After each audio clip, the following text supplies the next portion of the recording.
Good evening, everyone. We're so glad that you were able to join us tonight for this Intro to Big Leaf Maple Sugaring event.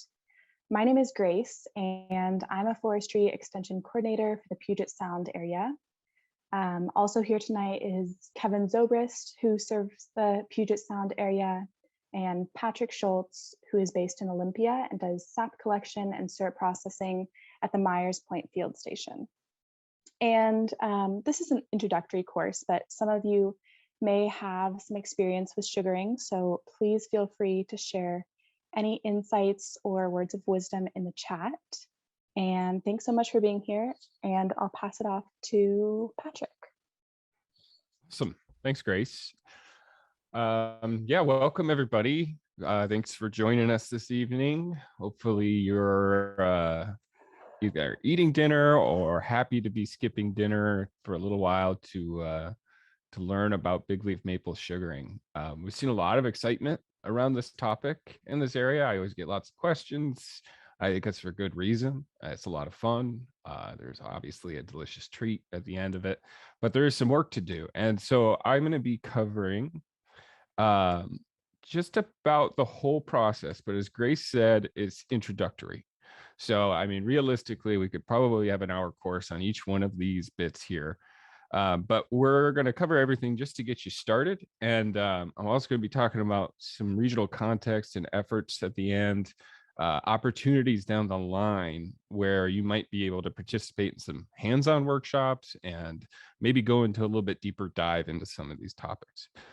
You are absolutely welcome to type in questions as we go. I'll save some time at the end to get to those, and whatever we don't get to, we'll make sure and answer those after in an email. So before we dive in real quick, this is the outline of what we'll be looking at. Like I said, we're going to cover all of it, starting with the physiology of sap flow and how that works. We'll talk about tapping, sap collection, processing, which is boiling, products and how to store them. And we'll even get a little bit into the forestry element of this, just briefly, talking about sugar bush management. So let's just dive right in and discuss how maple sap flow works. It's obviously a pillar of, or a foundational knowledge if you're going to go out there and start tapping. And most people know that it's related to temperature. What you need is freezing temperatures and then thawing days. So freezing temperatures at night and thawing temperatures during the day. And what happens there is that the freezing temperatures cause negative pressure inside the tree. So that draws water up from the soil through the roots and into the xylem or the sapwood into the upper parts of the tree. And it stays there until you get some thawing temperatures, days above, certainly in the upper 30s into the 40s is when you get some really good sap flow.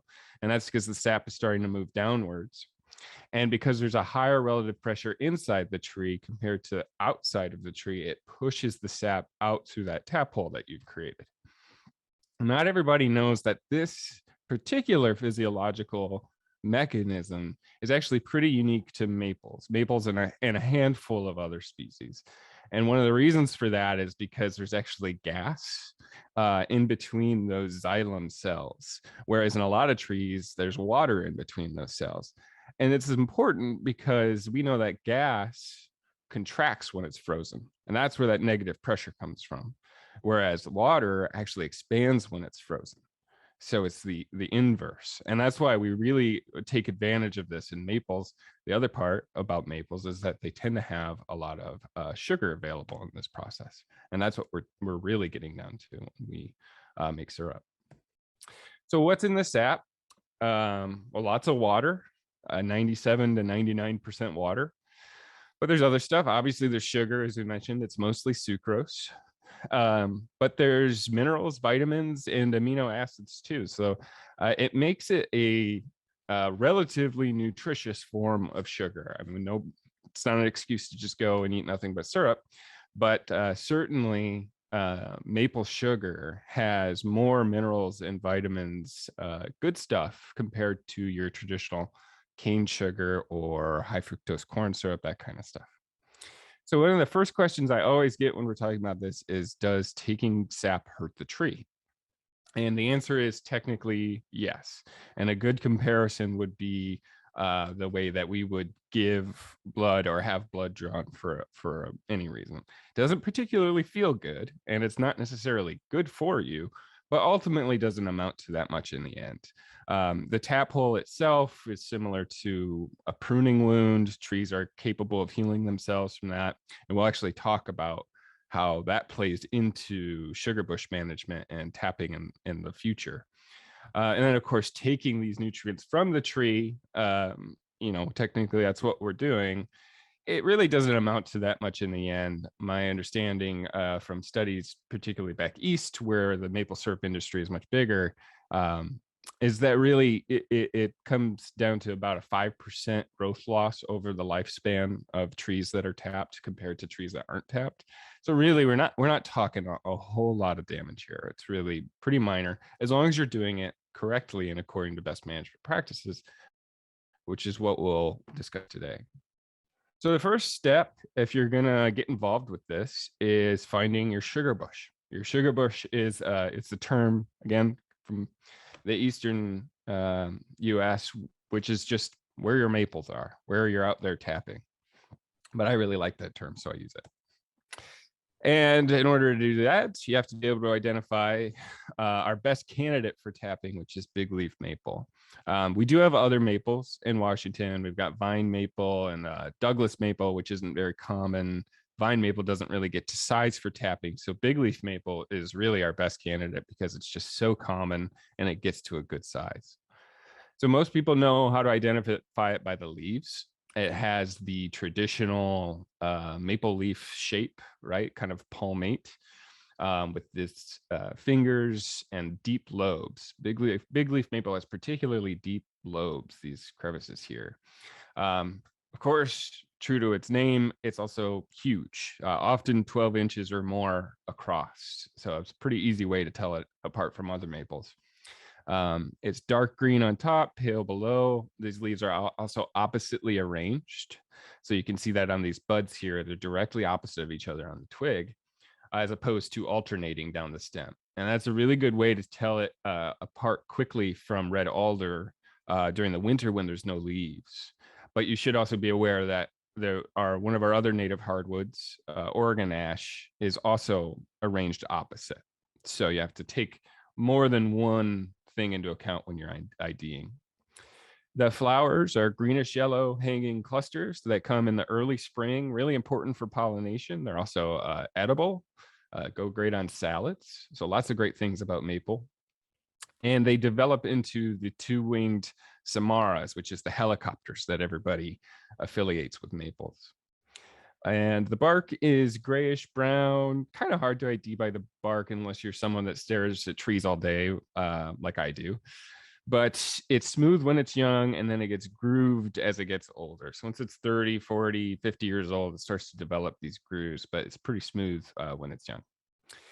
In terms of habitat, it likes moist but relatively drained, well-drained soils. So think riparian areas, stream sides. Those tend to be the places where maple really thrives. Although that said, I'm sure any forest owner can attest that big leaf maple kind of tends to pop up just about anywhere. And if there's adequate moisture, it'll certainly grow in more upland sites, not necessarily next to streams. So which big leaf maples do you tap? Rule of thumb, you want trees that are greater than 10 inches in diameter at breast height. So that's about 4.5 feet off the ground. You want them to be greater than 10 inches in diameter. And the reason for that has to do with, one, not causing too much damage to a young tree that's getting established, but also those bigger trees are better for retapping when you have to work your way kind of around the tree. And we'll talk about that in more detail later. These multi-stem clump trees are great candidates, and big leaf maple is very, very good at doing this, at growing multiple stems from the same root system. And that's what you see here. These are all one tree. And each of these stems is pretty good size, definitely over 10 inches in diameter. So I get to treat each one of these as an individual stem and tap each one. And this is at my site, at the Myers Point Environmental Field Station. So these ones are great. And this is obviously a great producer. I've got like 8 or 9 taps on this tree. So really look out for these. These kind of a jewel. Trees to avoid, sick, dying, or stressed trees. You don't really particularly, I guess, want the sap from a sick tree. You also don't want to cause more stress to a sick tree, even if it's only a little bit. The large old growth trees are, in my experience, tend not to be very good producers. Some people may have other experiences, but when we're talking trees that are, 2.5, 3 feet, 4 feet in diameter, we're talking the really old trees, 150 years old, that kind of thing. Those tend to really decline in production, in my opinion. So you want younger trees, not young trees, but just kind of younger, not ancient is really what we're looking for. And trees with heart rot, you really want to avoid, which you really don't know until you've tapped them. But I'll talk a little bit about what to look out for. And if you end up tapping a tree with heart rot. You also want to consider site. So grade, elevation is really important. Especially if you're doing a tubing system like this here, because you're relying on gravity to drain all that sap to a collection tank. And so you need to have pretty good consistent grade in order to do that. There's also water table. You want high water availability, which in Washington between November and March, which is our sap season, there's usually a lot of water no matter where you are, especially this year.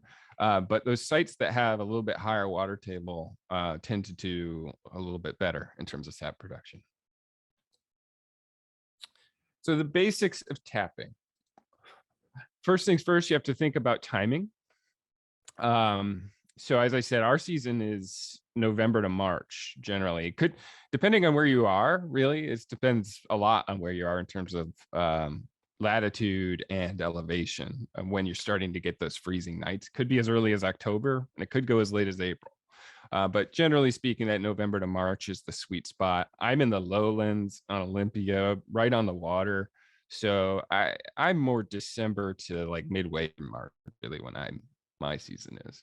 And this is very different from back east, where they're coming out of winter. They have a pretty short season that happens in a few weeks in March and into April, where they had a lot of freezing temperatures and are waiting for those warming days. And we're kind of inverted, where we have warm days and we're waiting for those freezing temperatures. And that makes our season particularly long and potentially greater production out of that. So you tap right before or while the sap is flowing. And the reason for that is that those tap holes start to heal right away. So you don't want to just go put them out on November 1st if you're not going to get a freeze until, November 20th or something like that. You really want to take advantage of that good flow from a fresh tap hole. So it requires keeping a close eye on weather predictions. I check the weather every day, looking at the 10-day prediction and when we might get some freezing temperatures. So taps and bits, you need to make sure your drill bit matches the tap size that you're using. 5/16 is standard. And in fact, I don't think I've ever seen anything that wasn't 5/16. I'm sure they exist, but 5/16 inch is really the standard. And you can use a regular drill bit from, Home Depot or Lowe's or something like that. But they do actually sell specialized drill bits that are supposed to make a cleaner tap hole and get all the drill shavings out. And that's what I use. And I think they do work better. But honestly, getting all of that out is difficult no matter what. So when you're drilling, you want to drill a hole straight 2 inches deep into the wood, and then watch for brown or rotted wood. I took this video here on the right while I was out tapping late last month, just before Christmas. So take a look at this. It's not great quality. I was filming with one hand and drilling with the other, and it's So I forgive the shakiness. It's hard to pull a drill out when you've only got one hand. But you can see it's good, clean white wood. If you found some brown wood in there, that's when you know you've got a little bit of heart rot. You can maybe try tapping a couple inches to the right or to the left of that. But if you get it again, that tree is probably just a no-go. You probably just don't want to use that one. I say drill a hole straight. And there's some circumstances behind that. If you're using a tubing system like I am, then you want to drill the hole straight into the tree. And the reason for that is that these tubing systems actually create a little bit of a vacuum. And you want to take advantage of that because that'll draw the sap out of it. We'll talk a little bit more about that later. But ultimately, what this means is that you want a perfectly circular tap hole. You don't want anything ovate. And that's really easy to do if you're drilling at an angle. However, if you're using buckets and bags, you might want to drill at upwards at just a little bit of an angle to help help that sap drain out a little easier. Just kind of taking advantage of a slight grade. So it really depends on what you're doing. And we'll talk about buckets and bags versus tubing systems in a little bit. So as soon as you're done drilling a hole, you want to place your tap immediately, right afterwards. And you do that with a hammer. You can just tap it gently. And I forgot to turn the sound down again. I want to do this again so that you can hear the sound, because you're going to tap until you hear a thud. You're going to hear the frequency of the tapping change. So we'll just listen to that real quick.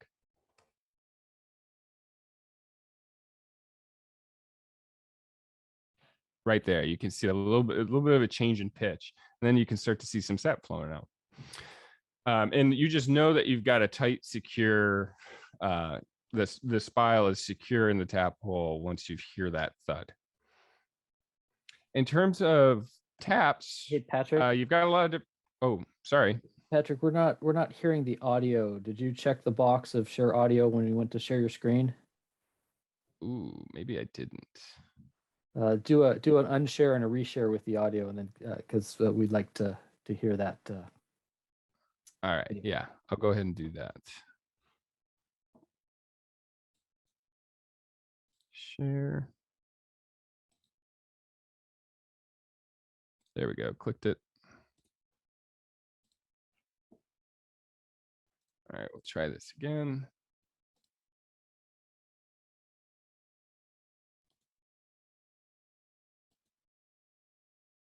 Oh, sorry. Are you hearing that?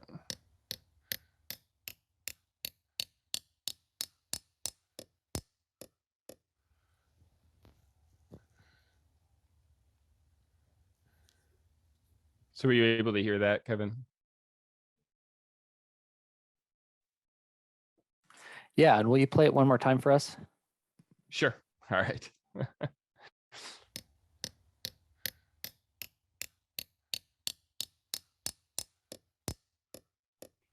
So that thud right at the end is what you're going for.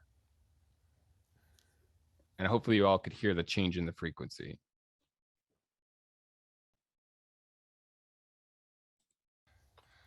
Okay, there we go. So you could hear my breathing there. So in terms of taps, you've got, generally speaking, you're choosing between metal and plastic. By and large, nowadays, it's plastic. Metal is kind of the old way to do it. That's not to say you still can't get metal spiles. You totally can. I don't particularly see an advantage in them. The plastic ones that they now make are plenty strong enough to hold a bucket or bag that can hold, a couple gallons even of sap. So it's the strength thing is not an issue, and these are just as easy to clean, I believe. But if you like the look of metal, you can certainly get those. So these hooks are for a bag or bucket. So that's for that kind of system. I use these ones that you can attach a tube to because I use a tubing system. So whatever you decide to do, it's out there. These are pretty cheap too. You can get them in bulk. Last year I used these. These are called a check valve tap or spout. What this ball does is it stops sap from flowing back into the tree if you get another freezing night, because it'll actually draw it out of the especially if you're using a tubing system, it'll draw it out of the tubing. What I found was that these got clogged with moss and wood shavings and gunky, even with bacteria, and really were difficult or impossible to clean. So I was not a fan of these, but that's not to say that they couldn't be useful for you if you wanted to try them. In terms of placement and number of taps, well, lower tends to be better on the tree, because you remember, you're taking advantage of the fact that that sap is frozen and drawn up into the upper parts of the tree, and then as it flows down, you're trying to capture it. So if you go lower on the tree, you have a likelihood of getting more sap. But you don't necessarily want it on the ground either. You still put it a foot or two above the ground, but just don't do it at like 6 feet up unless you absolutely have to, which sometimes is the case with the tubing system. So you can see in the background here, I've got some tubing, and because you got to keep grade all the way down the hill to your collection tank, sometimes you got to go pretty high up on one tree in order to get the grade leading to another tree. So it does happen that you're up, climbing up in a tree to put a tap in. The number of taps per tree, it's a pretty steadfast rule here. 10 to 20 inches in diameter gets 1 tap, 20 to 25 inches gets 2 taps, and greater than 25 inches gets 3 taps. And you don't want more than 3 taps for a couple reasons. One being, any more than that, you might be damaging the tree too much. And also, it makes it difficult to retap when you consider you can't tap in the same spot twice. And I'll be talking about that on the next slide. Now, working with these multi-stemmed trees, like I mentioned, which are great for tapping, there's some tricks to them, though, especially if you have some trees some stems that are smaller than 10 inches. So if each of these is 10 inches, you can treat them like their own tree and don't worry about it. Just pretend they're not connected to the same root system. Just treat them as their own tree. That's why they're so great. But in something like this, this clump is probably 20, 25 years old, well established. If it wasn't multiple stems, it would definitely be a tree that was over 10 inches. So sometimes I push my limits on these a little bit. And if we've got, stems that are 7, 8, or 9 inches, what I'll do is say which it looks like there's about 6 stems here that are in that range, around 8 to 10 inches. I'll put 2 taps on them and I'll rotate them through as I'm retapping. So I'm giving those stems a little more of a break until they reach 10 inches, and then I can do 1 tap per stem. So that makes it possible to tap some smaller stems in these clumps. If a stem is going to be thinned, or a whole tree is going to be thinned, for whatever reason, you're going to remove that tree or a few stems just to increase the vigor maybe of the remaining stems, go ahead and tap it, right? Because you're not hurting anything. That stem's not going to be there next year. So that's something to consider as well.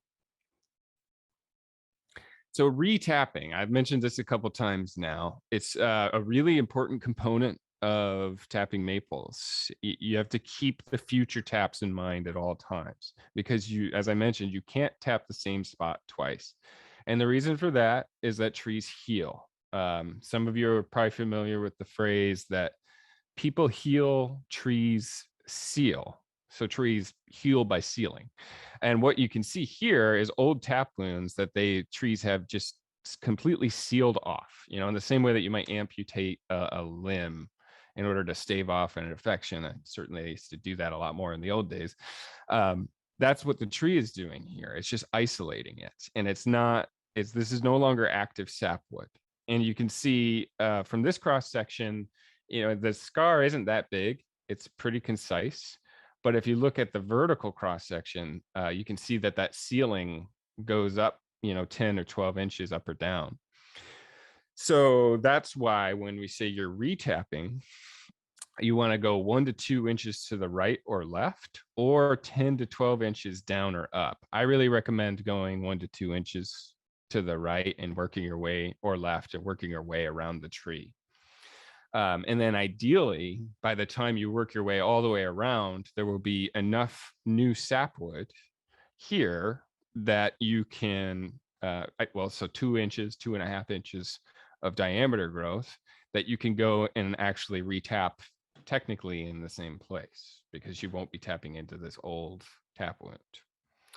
So that's why keeping vigorously growing healthy trees is really important for the sustainability of this. So again, because our season is so long, we actually tap more than once within a season. Really, you should be retapping every 4 to 6 weeks. I tap twice in a season. I think 3 times is a little aggressive. Again, especially because I'm in the lowlands and my season's a little bit shorter.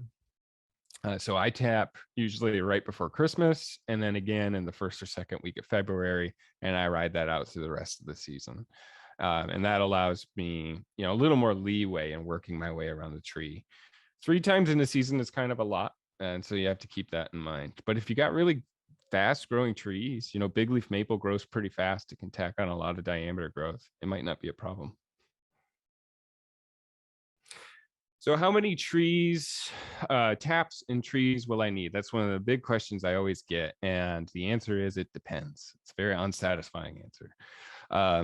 The trees, it depends on the tree size. As I mentioned, elevation and latitude, wherever your tree farm is, the water table and site factors, variability in the season. Last year was a really bad season for sap flow. This year has already been pretty good. I'm hoping that it stays, although we've got some warm weather right now. And then it kind of just depends how the tree's feeling that day or that year. Sometimes it's just as simple as that.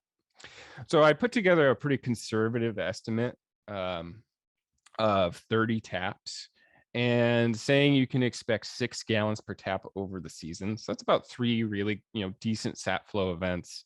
Not accounting for any smaller sap flow events between. And that's about what happened last year. I actually got closer to 7 gallons per tap last year. And that was, again, a really bad year. So this is a pretty conservative estimate. Assuming your sugar's at about 1% Brix or 1% sugar content, that means you need 86 gallons to make 1 gallon of sap.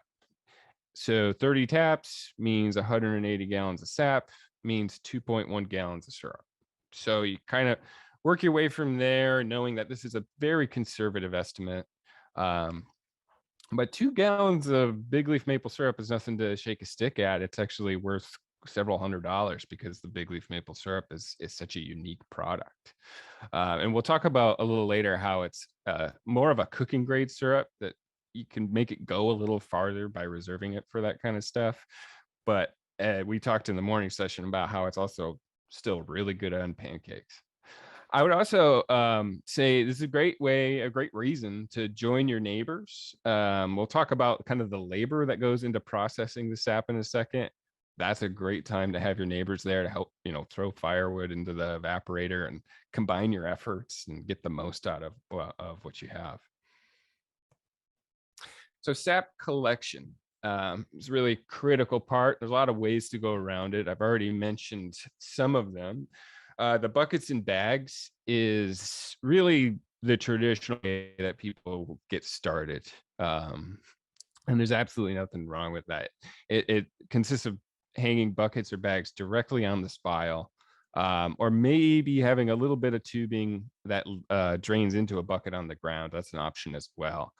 And the pros of this is there's really minimal setup. You can set this up in an afternoon. 30 taps like this would be really easy to set up. It's also easy to determine which trees are better producing and which ones are duds, which really difficult to do in a tubing system because it's all draining into one place. The cons are obvious. Lots of physical labor. You have to carry these bags and buckets full of sap to either your collection tank, or if you're going right into your evaporator, you're carrying it there. But it ends up being a lot of hauling, and maybe that's what kids and grandkids are for. But it does end up being quite a bit of work. And so people I find that, do this for a long time, usually often end up switching over to a tubing system. But I still think this is a great way to get started. One thing to consider too, that bags and buckets need to be cleaned very regularly. I'll talk about why bacteria is an issue, particularly here in the Pacific Northwest. So the next level up would be, as I mentioned, tubing, particularly a gravity tubing system. So you're not relying on any sort of artificial vacuum. You're just relying on gravity to draw all that sap down into a collection tank. And usually you use 3/16 or 5/16 tubing. What you see here is 3/16. Pros of this, there's no carrying required, obviously.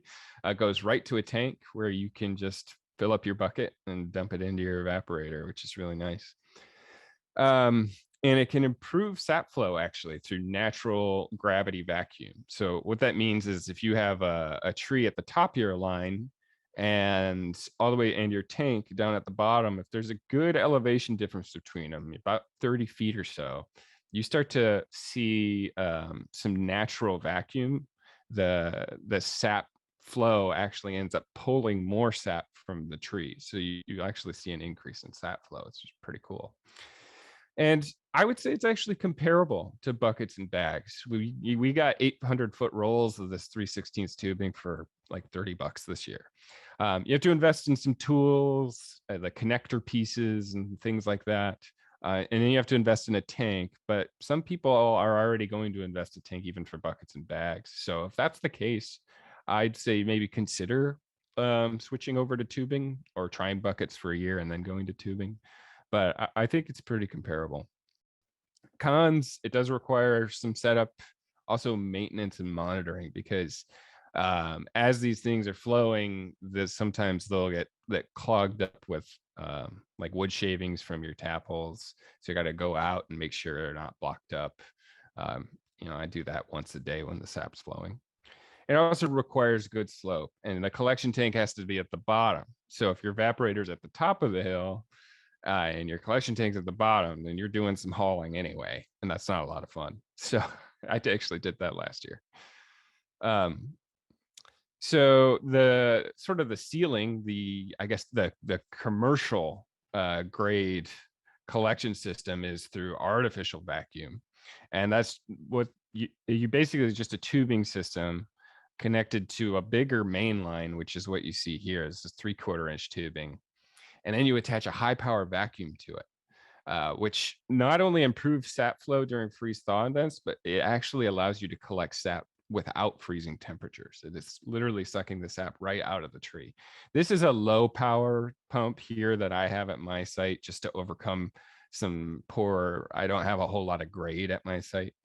So that's what it's helping with. It's not really sucking sap out of the trees, but it's a good visual aid. So this is really for commercial operations, but I think it's cool to kind of show what some of the industry does. Dealing with bacteria, this is a really important thing to discuss. As I mentioned, compared to the Eastern US, we're inverted. They have cold temperatures waiting for warm temperatures. We have warm temperatures waiting for cold temperatures. So that means we have to deal with more bacteria. And basically we have sugar water here and lots of 40-degree days, 50-degree days even. Today was almost 60 degrees. So we have to consider what that means for bacteria growth, because it can negatively affect syrup flavor. You're not really worried about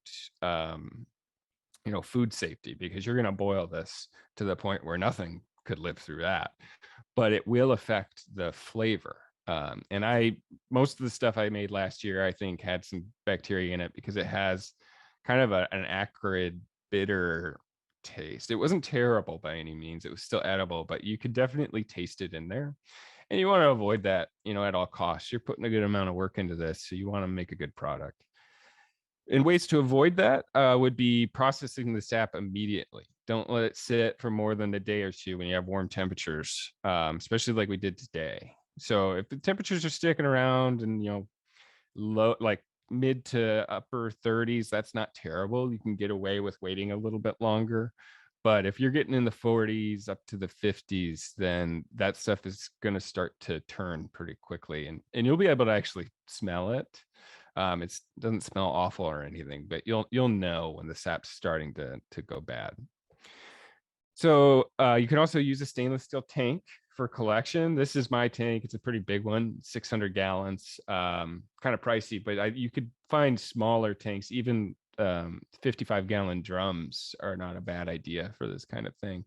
because that steel is going to stay cooler. It's also doesn't let light in, so it can help slow some of that bacteria growth, and it's way easier to clean than plastic. Also, just cleaning your buckets and bags and tanks, all of it regularly in between sap flows. Really important to clean them. Avoid using fragrant cleaners, because remember, anything that gets into your sap is going to get concentrated, close to 100 times. So you don't want to use anything fragrant. Unscented bleach and hydrogen peroxide are good options, but do a lot of rinsing, because even that'll get concentrated and can affect flavor. So ideally, you're just using really hot water if you can, but in a pinch, unscented bleach or hydrogen peroxide can help too. And if you have tubing systems, avoid sags where the sap collects and stays. Or at least if you can't avoid a sag, go out there and lift them up so that the sap drains out in between flows. Okay, getting into processing or boiling. Someone mentioned earlier that they really wanted to learn about ways to make this more efficient, and that made me happy, because that's really the key to this whole thing, is making a really efficient sap boiling process. That's really going to save you the most headaches. But before you do that, once you have your sap, it's really helpful to figure out what the sugar content is of that sap. So big leaf maple typically ranges between 0.7 and 1.5% sugar. That's also called Brix. Percent sugar and Brix are interchangeable. So if you hear me say that, that's what that means. So, just to give you an example, using this rule of thumb, Jones rule of 86, if you add a syrup or a sap with a sugar content of 1.2%, 86 divided by 1.2 means you need 72 gallons to make 1 gallon of syrup. So that's a good rule to have in your head. And you can test sap with a refractometer. That's what you see here in these pictures. This is a digital refractometer. It's a little more expensive, about $100, but it's going to give you the most accurate reading. This is a field refractometer, and it's like $20, $30, I think, probably on Amazon. And it won't tell you, it won't get the higher Brix when you're making syrup, because ultimately you're trying to get up to 66 to 69% sugar. So it doesn't go that high, but it's good for testing your raw sap, and a really cheap option there. So alternatively, if you're just looking to kind of eye this, you're not that worried about sugar content or anything, you can use a candy thermometer when you're boiling this down. And you'll know that you hit syrup when it gets 200 to about 219 degrees Fahrenheit. And that's 7 degrees above the temperature of boiling water. So we know syrup boils at that rate. And that will get you somewhere in this range of 66 to 69%. Of course, if you do this long enough, you'll be able to tell when it's ready, when it's done boiling, just by the way that it falls off a spoon. That's what people have been doing this forever do. They don't even test the Brix. So getting into evaporators and ways that we can boil efficiently. A lot of people try it for the first time on their stoves. I think before started, somebody mentioned a crock pot. And I would, if you're just testing a little bit of sap, sure, that's, there's no harm in that. But it's not going to be very efficient at all. And I don't want people to get the idea that that's the process, because there's a reason that we use evaporators. And even some of these homemade evaporators can be way more efficient than boiling on the stove, especially since they're not using electricity or natural gas. Most of these evaporators are going to be wood fired, which is a much cheaper fuel source, especially for forest owners, because they usually just have it lying around. So this is a homemade evaporator that I made last year, and it was, pretty effective. Honestly, I got it. This one, I got up to boiling about 7 gallons of water off per hour. But depending on what you use, you're going to get between 3 and 10 gallons per hour boiling. And again, that's the water you're removing. That's not the amount of sap or syrup you're producing. So that's good for 0 to 50 taps, good for a hobbyist. And it's really cheap. You could build one of these for $100 ish in that range, or you can spend a little more money, make it more efficient, and get up to that $500 range. But it's really not terribly costly. Mine was a little more expensive because I splurged and bought this pan, which I'm going to talk about pans in a little bit and why they're really important to an efficient boil. But this is my setup. I did it out in the woods, right in the sugar bush. And then I took some of the close to syrup home and finished it on the stove there, which is pretty common. This year I stepped it up. And if that's something you wanted to do as well, you could easily buy one of these professionally made hobby evaporators. They cost a chunk of change, a couple $1,000. But they'll get you between 10 and 30 gallons of water boiling off per hour. I got this one above 20 the other day, which is really great. This is a 4-foot by 18-inch pan, so not a very big pan, and I got it pretty boiling. So these are designed to be super efficient and good for 50 to 200 taps or so. So this is an incredibly effective way to do it, especially if you're getting into that higher number of taps. And then again, to show the ceiling, because I think the industry part of this and what they do is so cool. This is like an industrial evaporator. We were talking hundreds of gallons an hour, probably. Certainly nothing that I'll be doing in my lifetime, probably, but kind of cool to see what some of the commercial operations do. But again, these homemade ones are a lot of fun and they can be really cheap. So like I said, I spent some money on a divided pan, but these stainless steel restaurant pans, I see these all the time on like YouTube and stuff, and they're really good, cheap option. They're not going to be as efficient, but they're still going to be more efficient than your stove. And this whole thing isn't going to cost you a whole lot of money. As I mentioned, you can step up to a divided pan, and what that is, you can see here, this is divided into 3 compartments. But there's gaps in this wall, and what it does is create a sugar gradient. So you pour in the fresh sap over here, and it boils and becomes more dense, gets a higher sugar content as it's boiling, until you have the denser stuff over here and the fresh stuff over here.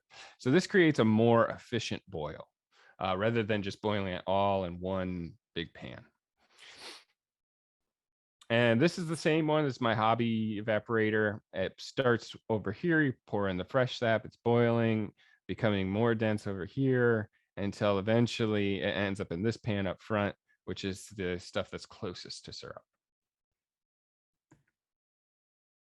And now a really great way, and this is the reason that these professionally made evaporator pans are so efficient, is they take advantage of the surface area exposed to the heat, to the wood fire.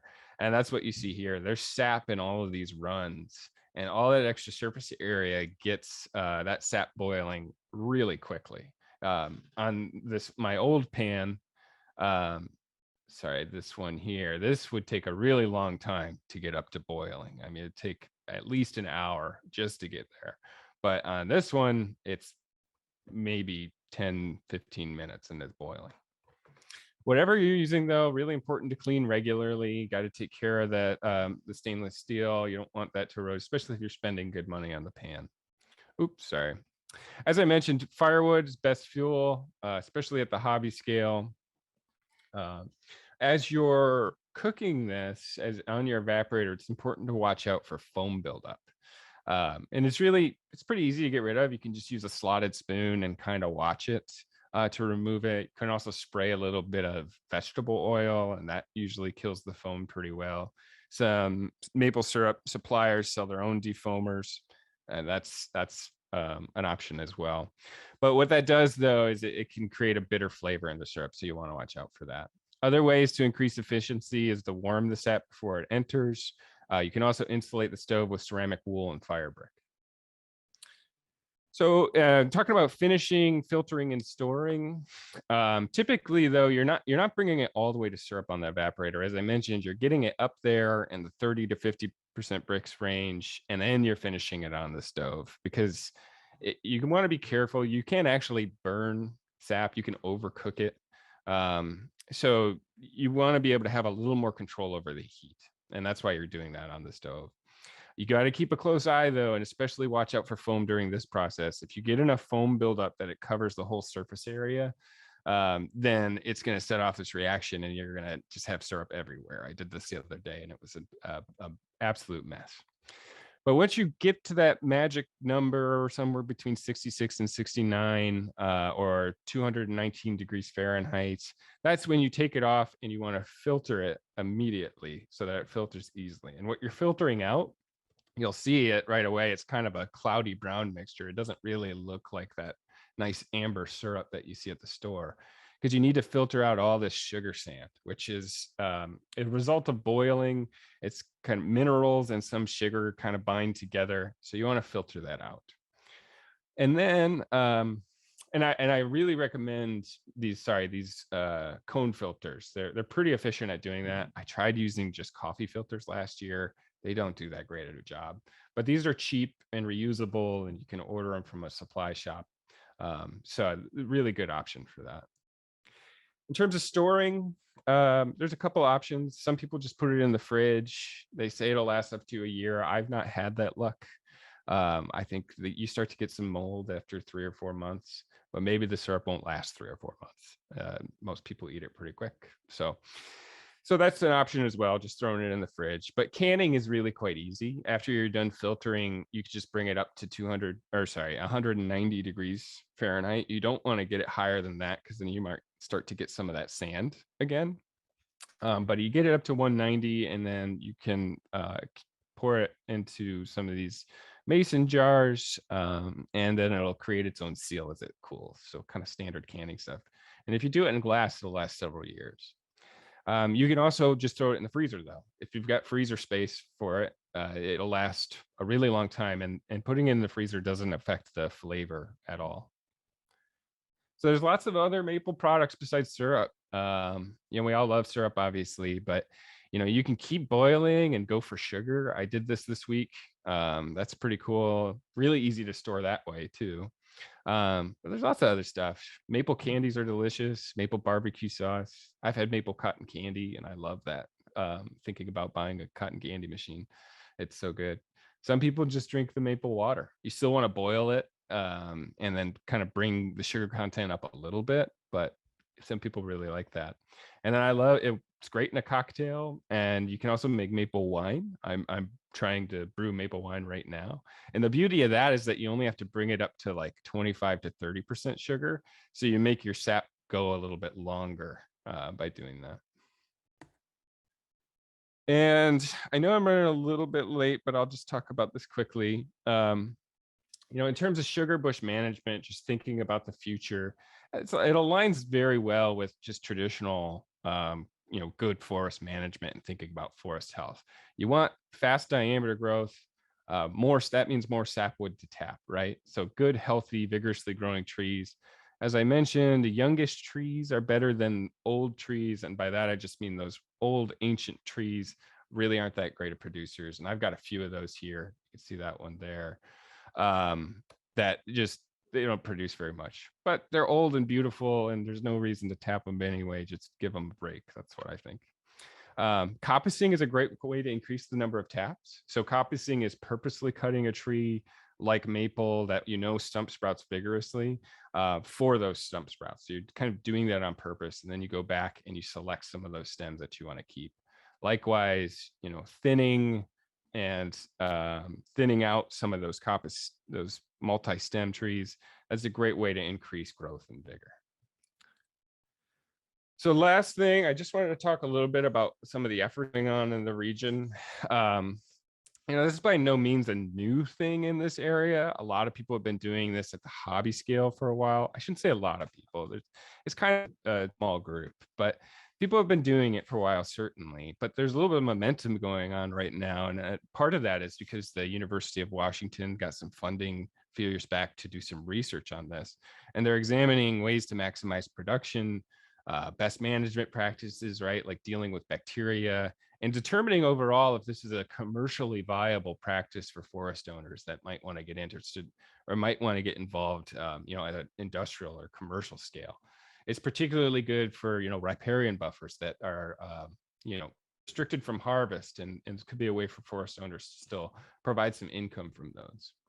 So they're doing that research. That's actually how I got involved with this in the first place. They were looking for sites, and Myers Point has a great sugar bush, as you saw in that last video there. So that's how I got involved. And then this last year, UW, Kevin and I at WCU Extension, and then some folks from OSU kind of are collaborating now to take that UW research, and we're going to do all kinds of stuff, workshops and demonstrations, ideally in person, probably in August and September, give people a little bit of time to buy supplies for next year's season.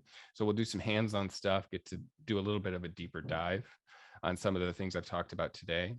UW's exploring some community sugaring ideas, ways that people could collect sap and then bring it to a place to have it processed, so they don't have to invest in all of that. Kevin and I are going to be doing some community or citizen science stuff where we get landowners to collect data and as they're tapping their trees, so they can keep that research going.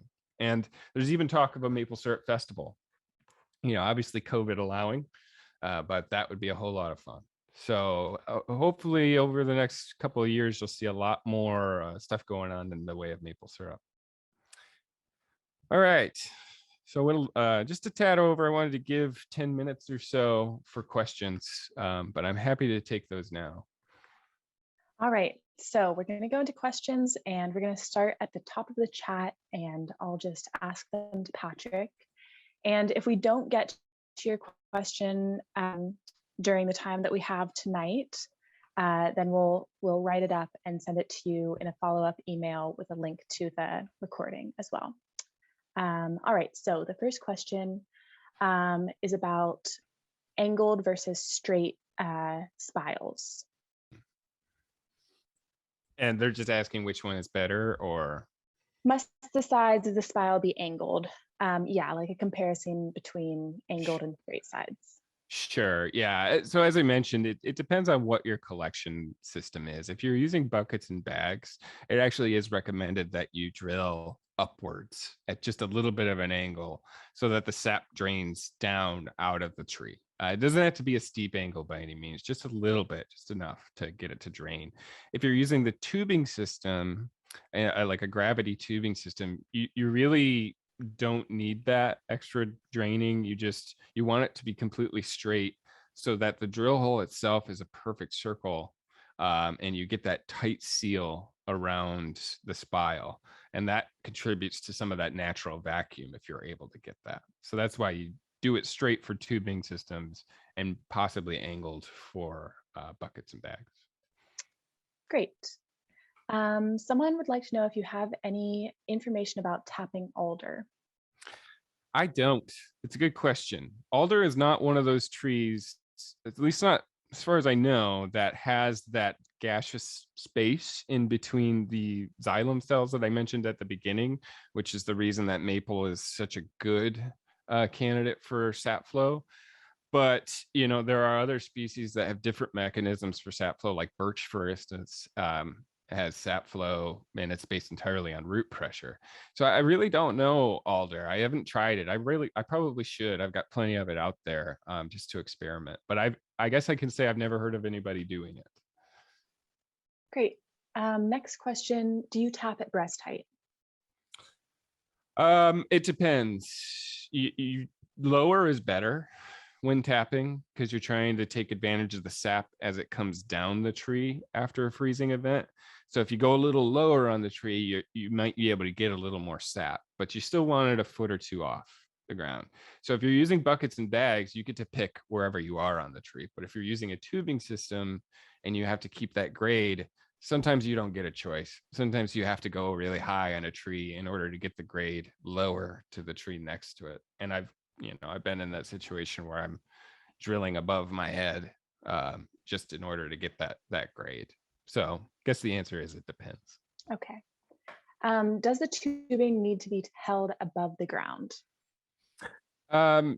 Yes, only because you want a good straight line, and the ground is rarely going to be good and straight. I have a few tubes that kind of almost touch the ground at a few points. So it's not really a big problem, but you wouldn't want to lay it on the ground, because even a little bit of a rise is going to stop that sap from flowing. Okay.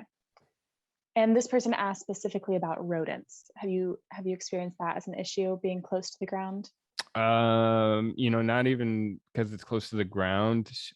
Squirrels will chew on the tubing. I think I don't know why, honestly, why they would chew on the tubing, maybe just to be mean. But sometimes you have to go out with electrical tape and seal up some of the holes that the squirrels have chewed in. Okay. Can you reuse spiles? Is there a risk of spreading infection from tree to tree? There's not so much risk of spreading an infection to the tree. But sometimes, I mean, there's a debate about this. I know some people that use the same spiles every year. What I would recommend if you're going to do that is to clean them, though. You could dip them in just kind of a low-grade bleach solution and then rinse them thoroughly. I don't know that you need to really clean taps in between, like within the same season, but maybe between seasons you would want to clean those. And that's mostly for buckets and bags, because with the tubing system, a lot of times you need to replace the spiles, because once you've got them on the tube, they have a barb and it's almost impossible to get them off. So you're often just replacing that whole thing. Okay. What is the minimum age of tree that would get big enough to tap? That depends too on your site. If you've got a single tree big leaf maple stem, it can get to 10 inches in some 10 to 15 years on good site. But if it's a multi-stem, it's distributing those resources to multiple stems, it's going to take longer to get to that size. But then you get more stems to tap in the long run. So it's hard to say really what age exactly. If it helps, the pictures that you saw, most of those trees were 20 to 25 years old. Some of them were a little bit older, in the 40 to 50 range. Okay. And we have a couple questions about animals. Do you need to worry about bears wanting the sap or elk coming through and dragging the tubing away? I've never thought of the bear issue, but I've never had any problems with bears. I'm in a fairly urban setting, though, or at least suburban, and I've never seen bears on the property otherwise. So maybe that's why. But I've not heard of problems with bears. The elk thing, or deer too, I thought was going to be an issue, but they tend to, go under or over it without any issues. So I haven't had problems with that yet. Great. Somebody would like to know, what exactly is sugar sand? So I've done a little research on this recently because I was trying to figure out if there was a way I could use it for something. I hate to waste it. But basically, as the sap comes to a boil, some of the minerals bind with some of the sugars. It's mostly minerals from what I understand.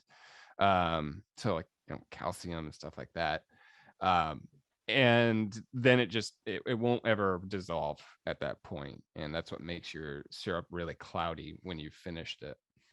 So it's minerals and a little bit of sugar. If you taste, it's perfectly edible, but if you taste it, it's kind of bitter. It's a little sweet and kind of bitter.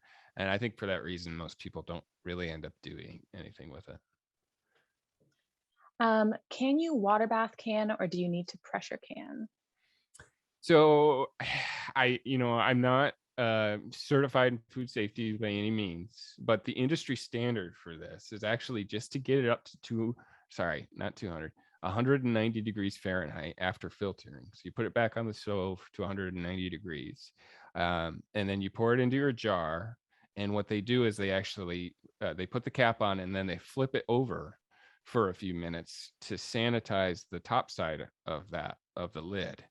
And then as it cools, it creates its own seal. So technically, there's no water bath needed. People don't really actually do that, or pressure can. They just allow that temperature change to seal the lid onto the jar. Great. Somebody would like to know, is maple syrup used in kombucha? I don't know. I imagine someone is doing that. Probably that would be delicious. Yeah. Does Clark County get cold enough to produce syrup? Certainly. Yeah. They do this down in Oregon. And I've heard they do it down, further south even than Eugene. So it's just about getting those freezing nights. You might not get as many freezing nights, but I'm sure Clark County during that week between Christmas and New Year's got several below freezing nights, if it's anything like up here. Great. And it's 7 o'clock, so we're going to wrap it up there. But if we didn't get to your question, we will email you an answer in that follow-up email.